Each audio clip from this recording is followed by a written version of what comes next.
to the Crime Victims Institute and our CVI talks that will focus on cyber victimization. We are very thankful and excited that our panelists joined us today. I'm Mary Bro, the CVI Director and Associate Professor of Practice in the Department of Victim Studies. Here at the Crime Victims Institute, we are committed to advancing research on victimization issues in Texas by conducting research to examine the impact of crime on victims and promote a better understanding of victimization. Today, our panelists will provide insight on cyber victimization from a research and practitioner perspective. It is our hope that this information presented in today's CVI talks will be informative and helpful to your field of service. At this time, I will turn it over to our CVI research assistant, Crystal Hernandez. Hello, everyone. My name is Crystal Hernandez, and I'm the Graduate Research Assistant for the Crime Victims Institute. I received my bachelor's in victim studies and master's in criminal justice and criminology here at Sam Houston State University, and I'm currently a third-year doctoral student working on my PhD in criminal justice. So we'll go ahead and get started. Our first question is for Dr. Jeff Temple. So first off, Dr. Temple, can you explain your background as a professor, psychologist, and associate dean of clinical research and director of the Center for Violence Prevention at UT Health in Houston? Yeah, thank you for having me, first of all, and really appreciate all the work that CVI does and so important for our state in terms of understanding victims better and what's going on with them. So, as you said, I'm a licensed psychologist, I'm a professor, and I'm the associate dean for clinical research at UT Health. We just started our brand new School of Behavioral Health Sciences here at UT Health Houston. Prior to this, for the past almost 20 years, I was at University of Texas Medical Branch, where I founded and directed the Center for Violence Prevention, and now doing that here.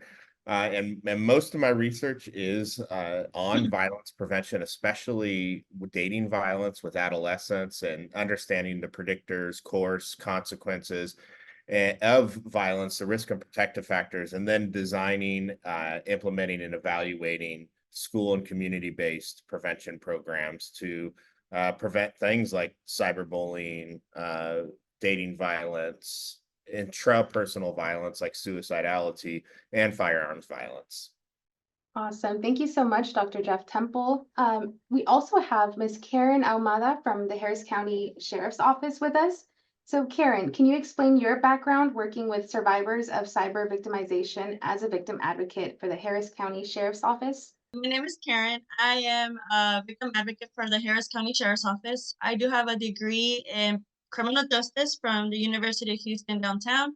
And I also have a master's degree from Sam Houston in victim service management.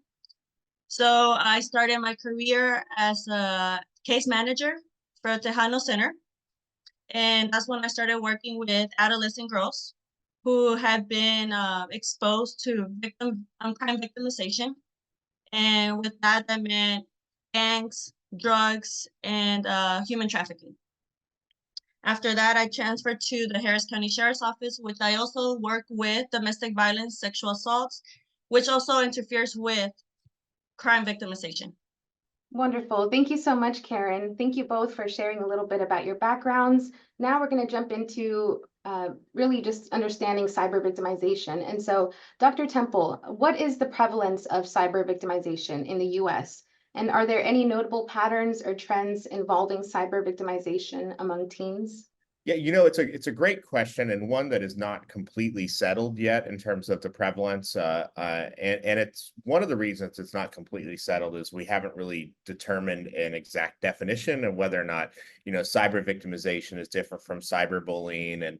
And for this, I'm going to talk about them sort of interchangeably. I think they're a little bit different, but we'll talk about them interchangeably. And it's about, the rates are anywhere from 15 to 40% of teens are victims of cyber victimization. And that goes into how you define it, how liberal you are with the category of victimization, and who's being asked, and when they're being asked. We saw rates increase during COVID when the stay-at-home orders and you sort of had to be at home. I would say in terms of trends, one of the things that I really like whenever I do a talk on cyber victimization or cyberbullying is to uh, not de-emphasize that in-person bullying is still more common and probably still more consequential than cyber victimization and cyberbullying.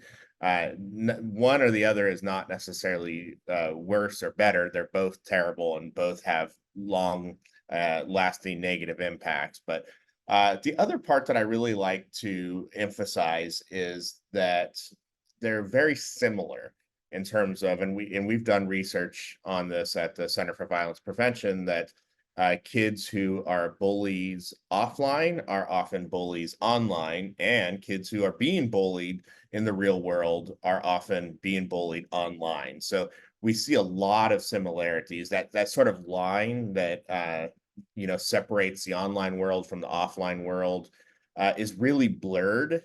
And I think especially blurred when it comes to younger generations who grew up with the internet and social media and smartphones. Old people like me, I think we still tend to look at the two worlds as separate, but they don't as much. And lastly, the other thing, and this is a bit tangential from your question, but I'd like to emphasize that the phone, social media, the internet, the computer is not the boogeyman that sometimes we make it out to be. Despite the fact that there are certainly some negative effects and negative consequences of having this at our fingertips, there's a lot of good uses for it as well. And I think this generation of kids are more connected to the world than any prior generation, are probably smarter than any prior generation, and are more active politically and socially than any other prior generation. And there's also kids that in rural areas in state of Texas that get to communicate and be active with friends through social media and smartphones that they otherwise wouldn't have been able to. So I always like to throw that in there too, that it's not all doom and gloom, that there are good aspects of this scary new world. Thank you so much for that information, Dr. Temple. You kind of touched on this already, but my next question is for Karen. Can you provide just like a general definition of cyber victimization? And then does cyber victimization intersect or coincide with other forms of victimization, such as stalking or domestic violence? Yes, so just for law enforcement purposes, when we are looking at cases, yeah, we do look at the individual being attacked with technology, social media, text messages, phones, any kind of technology. So if that's part of our report, then we're going to consider it as cyber victimization. And yes, we do see a lot of domestic violence, sexual assaults, and they go with the cyber victimization as well. It's very common for us to see that. And a lot of our deputies, our investigators, do actually are able to get charges for domestic violence and for the cybercrime. Wow, that's really interesting. My next question is also related to this, since you mentioned law enforcement, but for Dr. Temple, who commonly reports cases of cyber victimization? And are there any factors that prevent or discourage reporting? Yeah, kind of going off of what Karen just said is we see that a lot of the people who report cyber victimization are often the same type of people that are victimized in real life, including victims of domestic violence, victims of bullying. So we see a lot of that similar type of folks. One thing I want to amend about our add to what I said earlier is what makes cyberbullying and cyber victimization different from in-person victimization is they can happen anytime and anywhere. So I think that, when a woman leaves her abusive partner, that historically in the 80s, 90s, it was, you can really distance yourself from that person and be physically away. It's a lot more difficult now with phones and social media and tracking devices. So there is quite a bit of continued threat because of cyber victimization.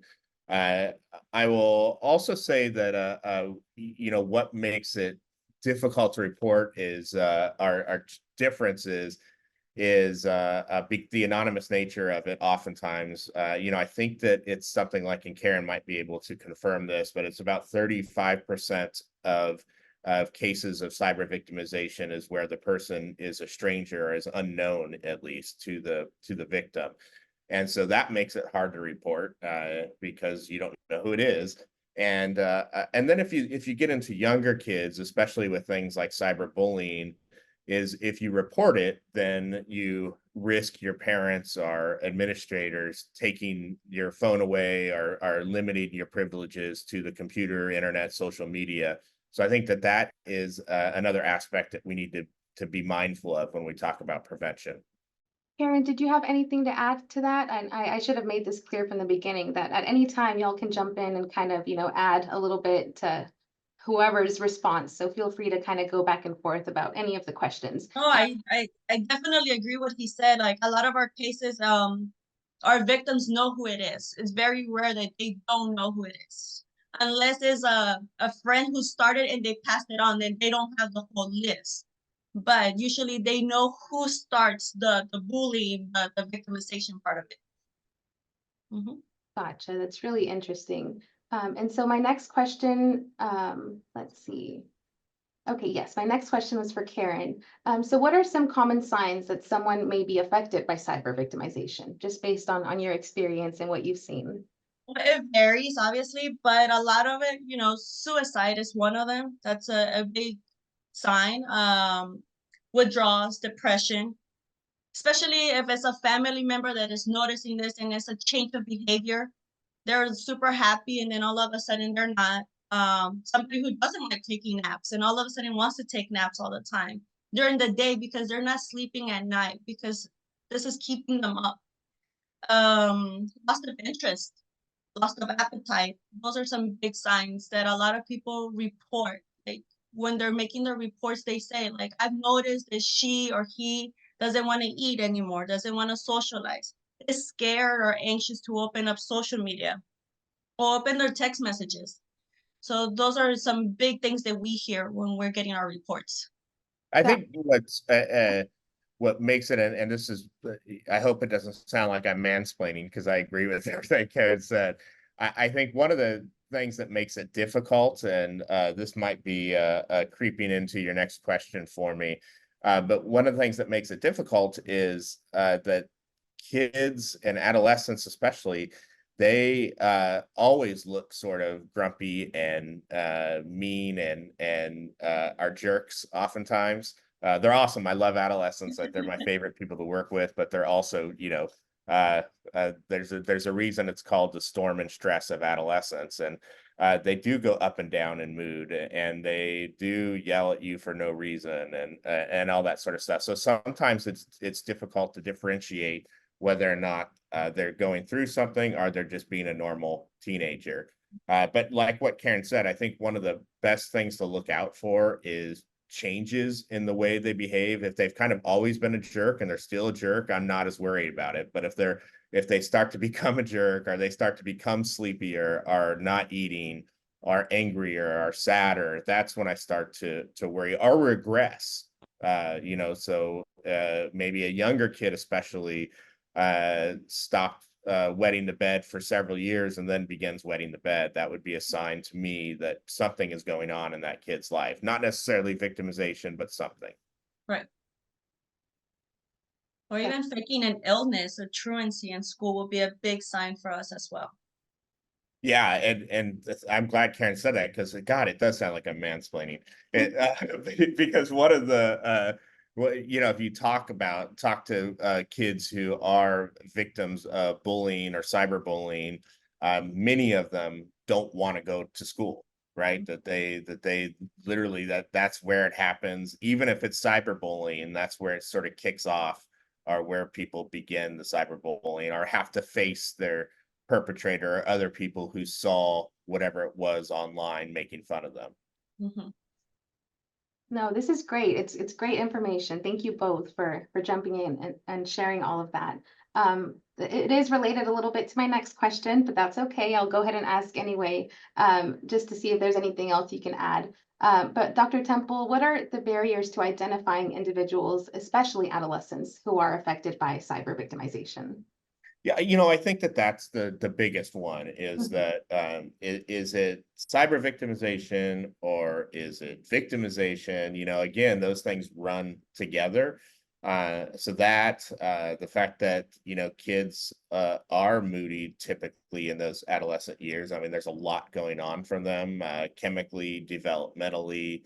You know, this 4 years, we don't give enough credit to adolescents given all that they experience. I mean, they're transitioning to high school, to more intimate relationships, to possibly a job, driver's license, all these introduction to risky behaviors like substance use, and all the while trying to navigate friendships and this new role as children to your parents with you have these independent thoughts and beliefs, and it's just a really hard time. The fact that most adolescents get through it as better people is pretty impressive considering all of that stuff. As tangential, of course, but you know, I think that that's the big thing is knowing whether or not someone is a victim because they're experiencing all this other stressors, and to you know to really pick apart what is going on because there is you know there's a good third of kids are victims of cyberbullying, and it doesn't always warrant you know a psychologist. Most time it doesn't. So when does it warrant intervention versus these are things that kids have to experience and get through and learn how to deal with. Not condoning bullying or saying kids will be kids. That's not what I mean. But when does it become time to intervene versus this is a unfortunate learning experience? Right. Thank you for that. That makes sense.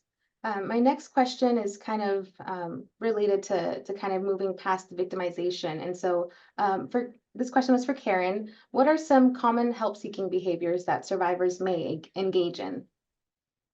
So we always tell our victims, survivors, to go ahead and communicate. That's a big thing. Document, report, especially for law enforcement purposes. The more documentation we have, the better we're able to investigate or even file charges in the future. But we need some sort of documentation. I always tell when we go to schools and talk to kids or even adults to keep a documentation log, even if they think it's something small, just to write it down, date it, time, and what happened, who saw it, just for the future. In case they do end up reporting it, communicate with friends, teachers, administrators, whoever they feel comfortable with.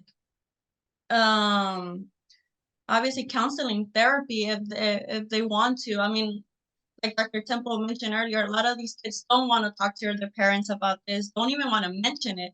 So at least communicate with somebody that they trust in schools, friends, and hopefully they can pass the word on to get somewhere where they're safe.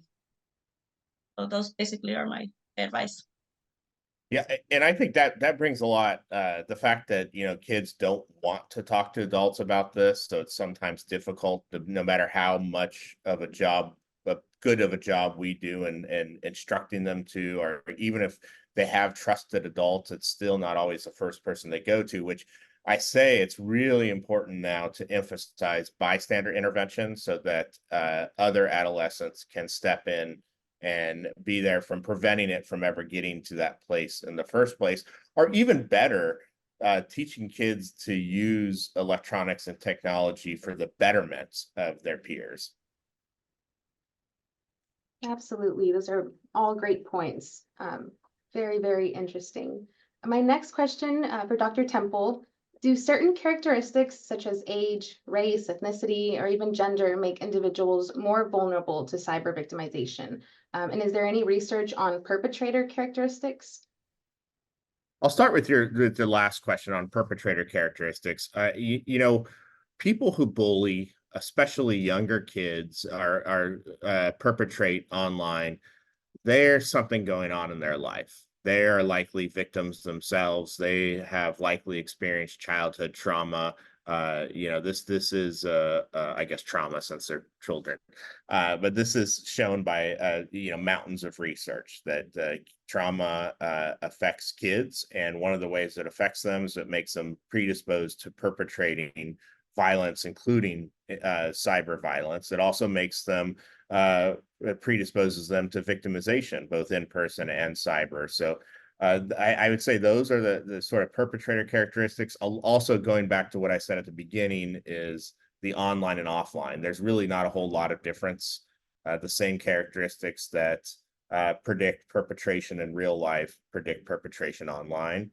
Going back to ethnicity, gender, age, race, it again looks like real life. Unfortunately, minoritized populations, such as people of color, LGBT community, women, girls, they're the ones that often take the brunt of victimization, whether it's in person or online.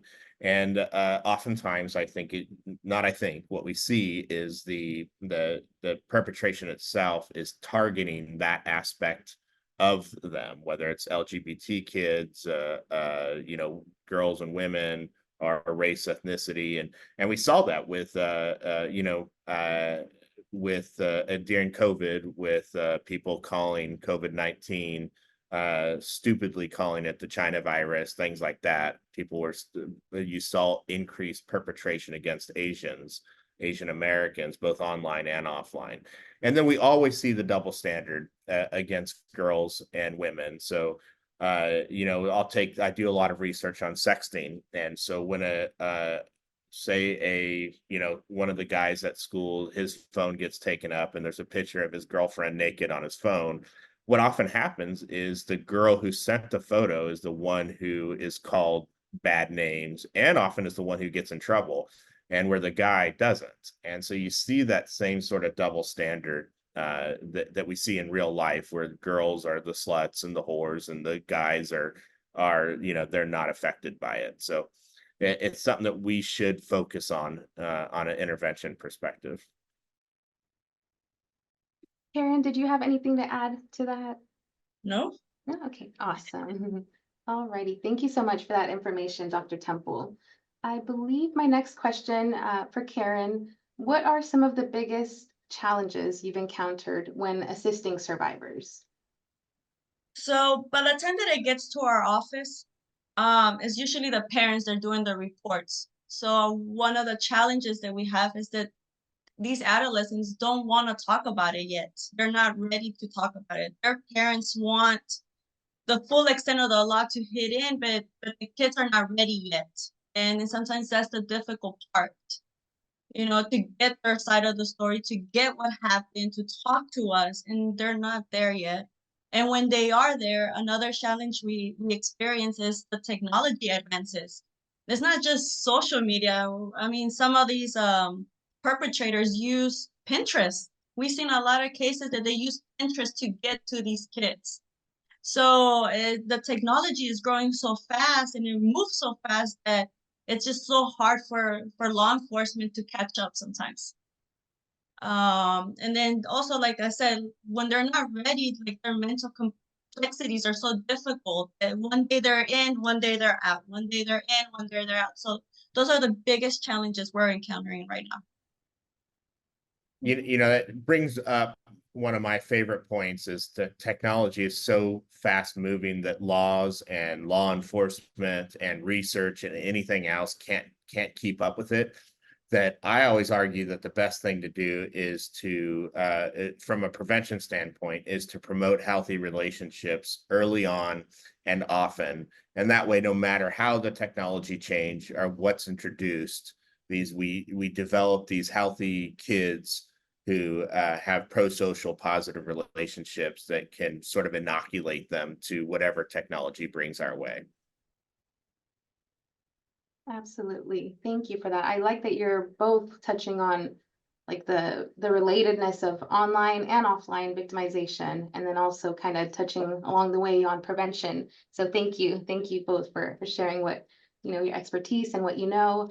So moving on to our next question for Dr. Temple. How has the media, such as news outlets or social media, influenced what people know about cyber victimization? And how are people affected by it generally? You know, I'll say that a couple things about the media's role in. First of all, I'm not one of those people that just blames the media for everything. I think that there's a lot of good things that happens out there in the media.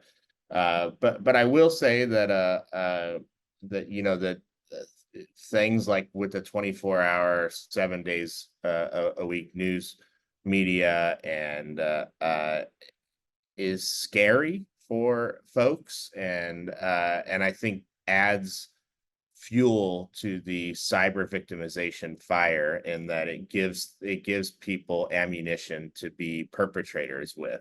I don't know if that makes a whole lot of sense. I'm just kind of going back to thinking about COVID and blaming different populations for it, and amplifying. We had a person who was leading our nation at the time who was amplifying some of those things. And so if we see that, we are going to repeat it, especially, kids who are so influenced by important folks. So I don't know if that totally answers your question. I think they're in a tough spot, the media. It's how much do you report some of this stuff versus having to report it versus how much do you report it and what gets out there. Yeah, I always like to ask about the media just because I feel like you always hear about the sensationalized stories, that make the headlines. And so it's just that aspect is just interesting to me, and how it affects people and what they know about cyber victimization. Just because, if you're only exposed to those wild stories, then you start to think that that's all that happens and that the internet is all bad, like you said. And so Yeah, I like that you said that, because that's, I have done a lot of research on sexting. Mhm. And initially I talked about sexting as sort of a risk factor and a risk behavior. But the more I did it, the more it is just not just, but it is sort of a new contemporary way of flirting and of courtship, and there is the risk to it, but it's nothing that we wouldn't have done 500 years ago had we had smartphones. So it's sort of a normal part of growing up, but I'm not condoning it. I've said that before, and news media outlets have said that I've said it's healthy. I think it's somewhat normal, though. I mean, half of kids are doing it, and most 99% of them don't have any problems with it. We have to be concerned about that 1%, but it's not all doom and gloom. Definitely. Let's see. My next question is for Karen. And so kind of getting into the consequences of, cyber victimization and looking beyond, what are some of the consequences, both micro and macro level, of cyber victimization? So some of the stuff that we see at the sheriff's office is financial loss. Not only for an adult that's being cyber victimized, but also for the kids and their family members. Sometimes we're having to move them depending on the extent of the crime, and so that takes a toll on financial. It also disrupts their routine, their daily routine. That could be difficult for some families and even the individuals. Um, and obviously, like we talk about stress, anger, sadness. That is a consequence, but the biggest ones that I would have to hit is financial and the disruption of a daily routine. Mm-hmm. Absolutely. Dr. Temple, did you have anything to add to that? Just in terms of. No, I right on. I think that's absolutely correct, and not that Karen needs me to say it's absolutely correct, but but it is. Yeah. I really appreciate that. And another thing that, before I forget, the impact of trust in the future. That when somebody takes that away from you, you start having a difficult time trusting later on. Are your friends really your friends? Are they really gonna, like he said, nowadays sexting is a new way of flirting. Um, can you trust the next person that comes around for that? You know what I mean? And substance abuse. Some people, that's how they cope. Not only adults, but adolescents as well, which can start with weed and go on to harder drugs in the future. Yeah, it's very, very interesting. Let's see. So now I have a few questions that are just they're questions for the both of you. Whoever wants to answer first can answer first. But just this first question is related to prevention strategies.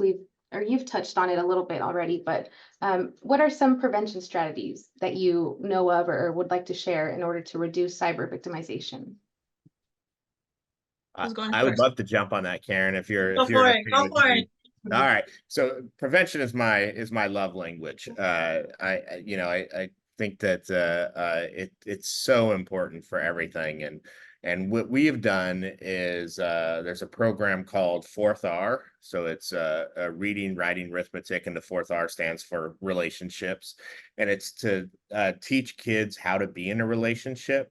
So it gives them the skills like how to apologize to someone, how to break up with someone, how to say, no, I don't want to send you a picture of my naked body, stuff like that. So, and it has a lot of role plays but it teaches kids these skills, just like we teach kids math and English and science and music and art and how to dribble a basketball. We wouldn't give a basketball to a kid who's never played and said, okay, go play basketball. We first teach him to dribble, then to pass, then to shoot, and then do it all together. Well, with relationships, we kind of just say, here, go be in a relationship.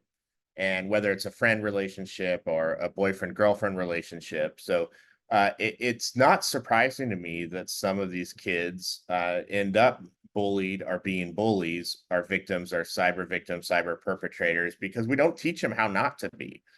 So I think if we could do a better job of getting in there early on in school and having a real focus, just as math is taught every year, we should teach relationship skills every year, and not just an assembly or a 1 day thing or a 1 week thing, an actual course on how to be in a healthy relationship. And if we could do that, a lot of people say, well, that doesn't have anything to do with the reason they're at school, but it has everything to do with it. Because if we can create healthy, happy, loving kids, then they're going to be way more likely to learn math and science and history and everything else and be more productive citizens throughout their life. So prevention is everything, and we can't foresee the future of technology. I'm sure there's going to be some crazy hologram bullying or something in the future. So since we can't foresee it, let's do something about it now and inoculate these kids against it.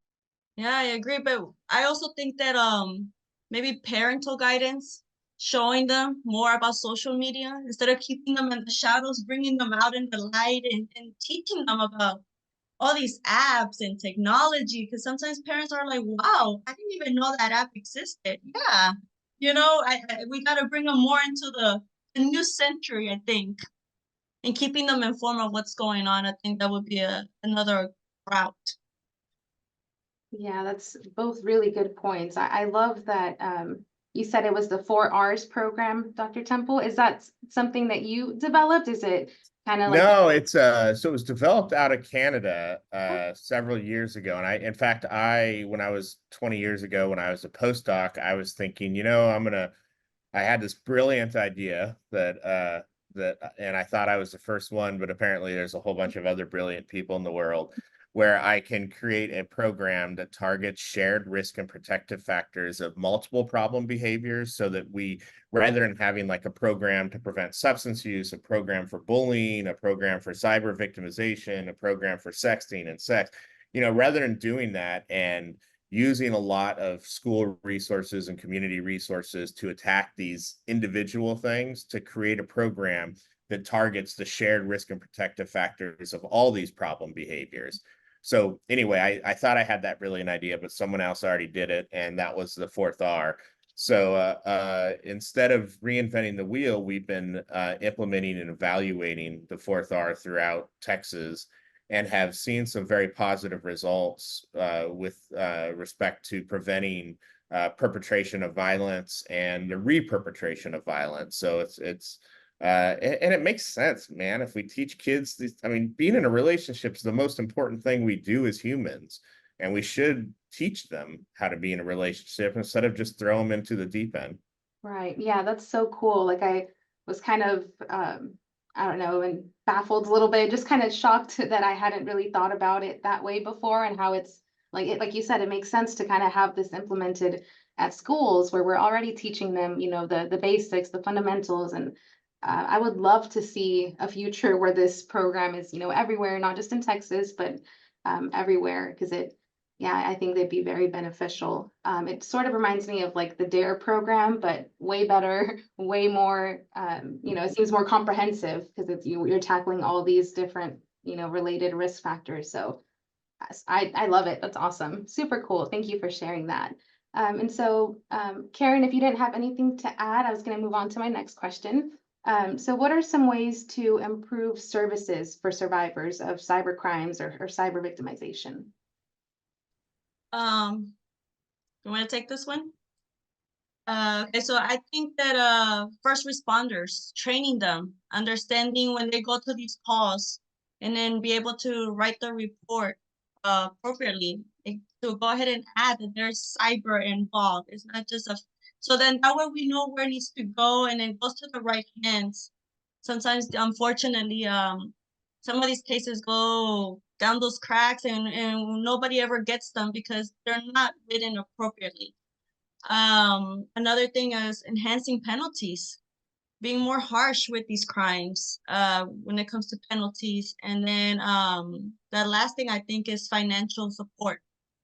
Once again, a lot of these families, individuals, they go through a lot of financial losses due to these things. Some people have to turn their cars in because they have so many trackers in those cars that they lose cars, they lose their homes.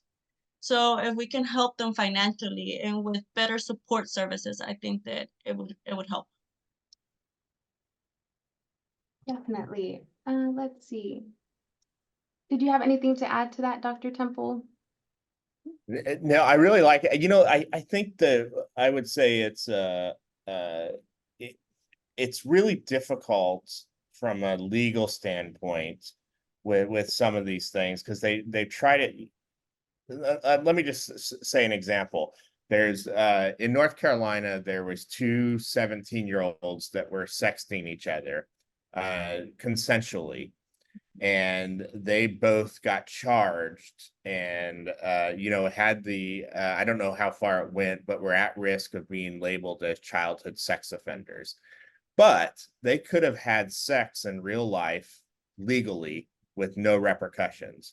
So sometimes I think that we can, when we make laws regarding technology, we can go a little bit too far and not consider some of the, because there should be laws against like a 28-year-old trying to pick up a 17-year-old or a 16-year-old on the internet. That should happen. The problem is when we make laws sort of without much nuance, then it starts to affect two 17-year-olds that consensually sexed each other. So I just all that to say, I think it's and I know Karen knows this, but it's easier said than done. I just wish sometimes the laws would like just come as quickly as these crimes come in, you know what I mean? So we can have a good balance, but we're always Absolutely. so behind. And I think that's the problem we're encountering as well. We're always Absolutely. so behind. Yeah. Yep, 100%. Just out of curiosity, I don't know if any of you or either of you know this, but what is the penalty, I guess, in Texas right now? Or does it just depends on like, I don't know, I'm just curious, like what would someone, like a perpetrator of cyber victimization in Texas, like what sort of penalty are they looking at? Or is that too like broad of a question? I mean, I think that from what I know, it's just sometimes they don't even get them for that. They get them for other charges. So it just depends on what they get them. Is it a misdemeanor? How often have they done it? What's the age group? So I think there's a lot of factors to consider before we can throw sentences out there. Right. It's really interesting. Okay, let's see. So moving on to my next question, just in your opinion, what's the most important thing people should know about cyber victimization? And you both can answer this, whoever wants to go first. Dr. Temple? Sure, I'm always willing to talk. I think that the most important part of it is that it is a real crime with real victims out there. I think that there is this tendency to say it's not that big of a deal, it's not happening in real life, or it's just toughen up, who cares? And in some cases, maybe that is just not that big of a deal. The bottom half of the internet where the comments are terrible. I suggest to any of your listeners to just avoid them altogether forever, for the rest of their lives. But there are real victims out there that have real, short-term and long-term consequences. That there's a story of a young girl in I think it was Ohio, who was her boyfriend. They broke up. He shared pictures of her breast. He kept sharing it. She went to a new school for whatever reason. He shared it with people in the new school, and she ended up taking her own life. And that's a real one. The kid at Rutgers who was gay, and his roommate filmed him and posted it all, and he ended up dying by suicide. I mean, these are real victims out there. There's sextortion victims where and it's not uncommon, and Karen might be able to speak to this, where it's you give me oral sex, or I'll send a picture that you sent to me to other people. And there's things like that that are happening every day that are just terrible things.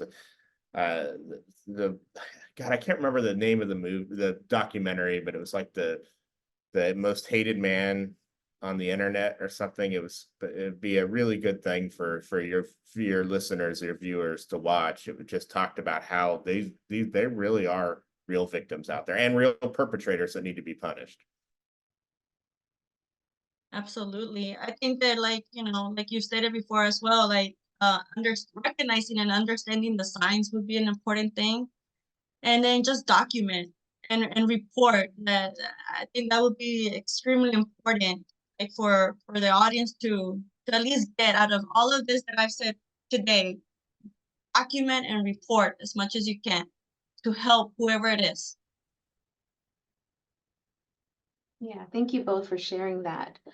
So just moving on to your personal plans for, doing work in this area. What are your plans for future research and advocacy related to cyber victimization? Whatever you're willing to share with us. So I have a couple things. One, we have a 15-year longitudinal study started in 2010, where we're following the same 1,000 people since they're 15 years old, and they'll be 29 at study conclusion. And we'll be able to look at some of the stuff that happened to them as high school students with victimization, including cyber victimization. And really prospectively determine if those things that happened to them still affect them 15 years later. Then we have another study that we just got additional funding for, where we did evaluated the 4th R, the healthy relationship programming, in 7th grades. And now those kids are 1 year post high school. And we got additional funding to follow them. And one of the things that we're looking at is how COVID affects their relationships and their violence. And we can see if, since the intervention happened before COVID, we're going to look at whether or not those kids who received this healthy relationship intervention, if that helped sort of attenuate the negative effects of COVID long-term for them. So including with victimization. So some really cool stuff up ahead for us.